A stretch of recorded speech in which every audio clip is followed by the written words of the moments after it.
Turi E. Yan, Turi E sign. Pansinin nyo yan mga bok, ayan o. Yan. Yang nakaumbok na yan mga bok, nag-indicate yan na may naka-inside track. Ano mga bok? Letter C yan mga bok, ayan o. Kung titignan natin dito sa harap mga bok, ayan. Naka-C pa din. Binasag siyang pa C dito, tapos inumbok dito. Ayan mga bok, inumbok. Ibig sabihin yan, may babasagin tayong bato. Yang linya na yan mga bok, kailangan nating i-check kasi may babasagin tayong bato. Ayan mga bok, sundan lang natin yan. Yung linya na yan mga bok, kung alin tatama ang bato.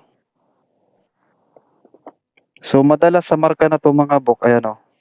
Kung mapapansin nyo to, ayan. So yan yung Turi markings mga bok. Ayan. Parang paisay no. Pag ganyan. So madalas pagka ganito mga bok, wag na kayong lumayo sa marka na yan.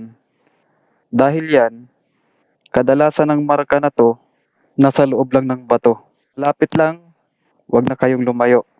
So minsan mga bok, makikita nyo to, may bato pa dito sa gitna. Ayan. Ang makikita nyo lang na marka, ganito lang. May linya doon sa taas. Tapos binasag dito, binasag dito. Pero sa kaso na to mga bok, tinanggal to. Turi E marker yan mga bok. Pag nakita nyo yan sa site nyo, huwag na kayong lumayo.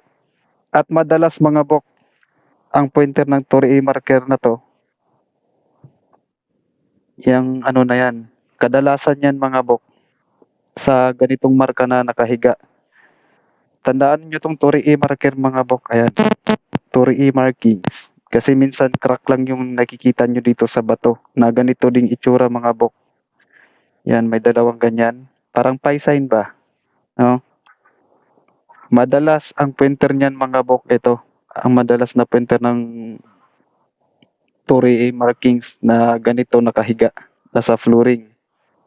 So yan yung tatamaang bato mga bok.